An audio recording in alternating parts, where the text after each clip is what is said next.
à Dieu. Que le nom du Seigneur soit béni.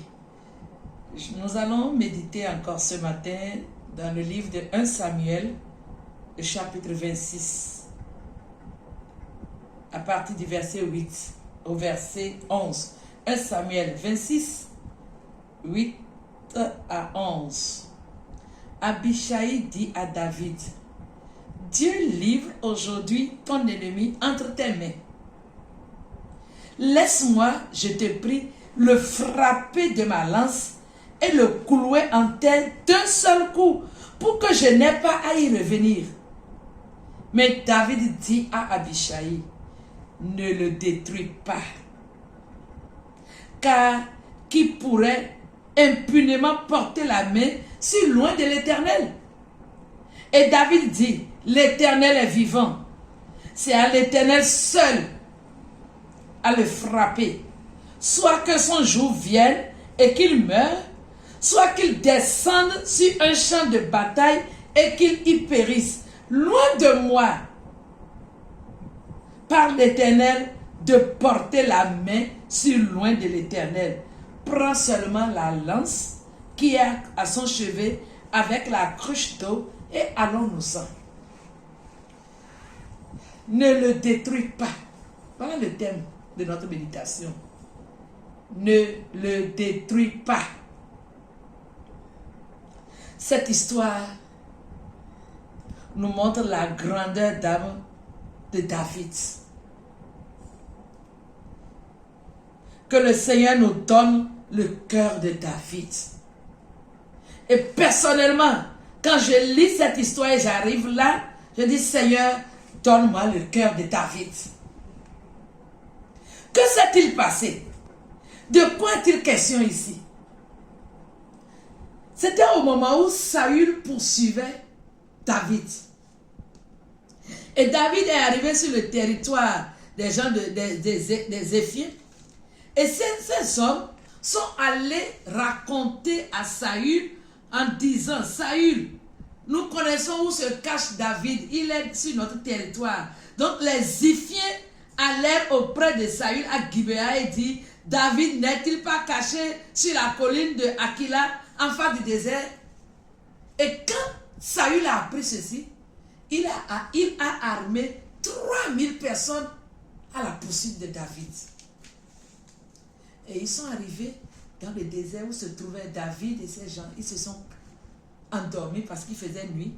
Et dans la nuit, David parle à son équipe et il dit, qui viendra avec moi? Je vais aller dans le camp de Saül. Il était très courageux, David. Et c'est à ce moment que Abishai, le frère de Joab, dit, moi je vais t'accompagner. Et les deux, David et Abishai, se lèvent de nuit. Ils vont dans le camp de Saül. Saül dormait profondément. Abner, qui était le chef de l'armée, qui était un homme habile, un bon guerrier, lui aussi dormait profondément. Tout le monde dormait. Et la lance de Saül était enfoncée sur le sol. Abishai dit à David, voilà aujourd'hui une bonne occasion pour que tu finisses avec ton ennemi Saül. Abishai voulait autrement dire, David, je sais que toi tu ne veux pas faire, tu ne vas pas vouloir, mais donne-moi l'occasion. Il dit, laisse-moi, je vais finir avec cet homme une seule fois. Je n'aurai même pas le temps de revenir. Je le cloue d'une seule fois. Parce que c'était des gens très habiles, ces soldats-là. Il dit, David, donne-moi cette occasion-là. Je finis avec ton ennemi. Dieu t'a donné ton ennemi aujourd'hui. Finis avec lui et on n'en parlera plus jamais. C'est là où David va dire, ne le détruis pas. Alléluia. Ne le détruis pas. Voilà une très belle leçon pour chacun de nous. Lorsque vous êtes en face de votre ennemi, de votre adversaire, de celui-là qui vous a maltraité, et aujourd'hui vous êtes en position de force, allez-vous vous venger ou allez-vous pardonner? Peut-être que ce matin, celui qui m'écoute en ce moment, tu étais sur le point de vouloir te venger de quelqu'un qui t'a fait souffrir dans ta vie. Tu es à une position aujourd'hui où tu peux te venger de cette personne. Tu es à une position où celui qui t'a troublé pendant longtemps, tu peux faire de sa vie ce que tu veux.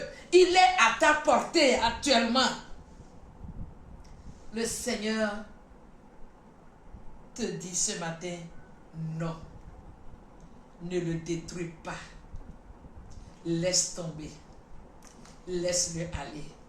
Ne te venge pas. Confie ce dossier-là à Dieu. David a dit, je ne toucherai pas Saül. Mais Dieu s'occupera de lui. Soit Dieu lui-même va le faire mourir, ou bien il va mourir. Mais moi là, je ne le toucherai pas. Et Dieu te dit ce matin, ne te venge pas. Ne cherche pas à rendre le mal pour le mal, parce qu'aujourd'hui, cette personne est à ta portée. Tu peux faire d'elle ce que tu veux. Romains 12, 19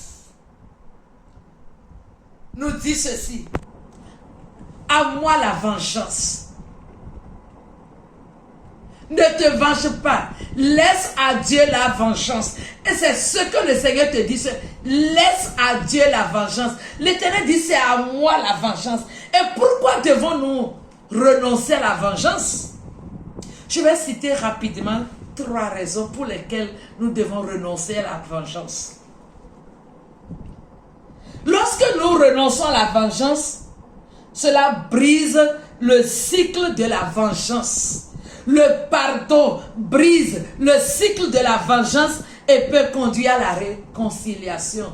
Il y a des vengeances qui se transmettent de père en fils, de famille en famille, de génération en génération. Et ça devient un cycle infernal. Abandonne. Le pardon va briser ce cycle-là. Et la réconciliation peut naître. Deuxième raison pour laquelle nous devons pardonner et dire non à la vengeance. Lorsque nous renonçons à la vengeance et que nous pardonnons, l'ennemi se sentira honteux. Et il peut changer. Il peut changer. Et une troisième raison. Rendre le mal pour le mal peut nous causer autant de tort qu'à notre ennemi. En voulant coûte que coûte nous venger, on peut se causer nous-mêmes assez de tort. Frères et sœurs, je ne sais devant quelle situation tu te trouves. Tu es en position de force, tu peux te venger, détruire la personne. Aujourd'hui, tu le peux. Tu en as les capacités. Mais Dieu te dit, ne le détruis pas. Que le Seigneur nous donne le cœur de David. Il n'a pas touché à Saül. Il a juste pris son eau et son épée, il est parti. Et la suite de l'histoire, nous allons voir comment Dieu va agir. Et la semaine prochaine, nous allons continuer. Ne le détruis pas. Ne te venge pas. Pardonne. Laisse à Dieu la vengeance. Lui-même saura te venger. Que le Seigneur nous aide, même si c'est difficile, mais renonce à la vengeance. Tu te feras trop de mal. Que le Seigneur nous bénisse. Agréable semaine.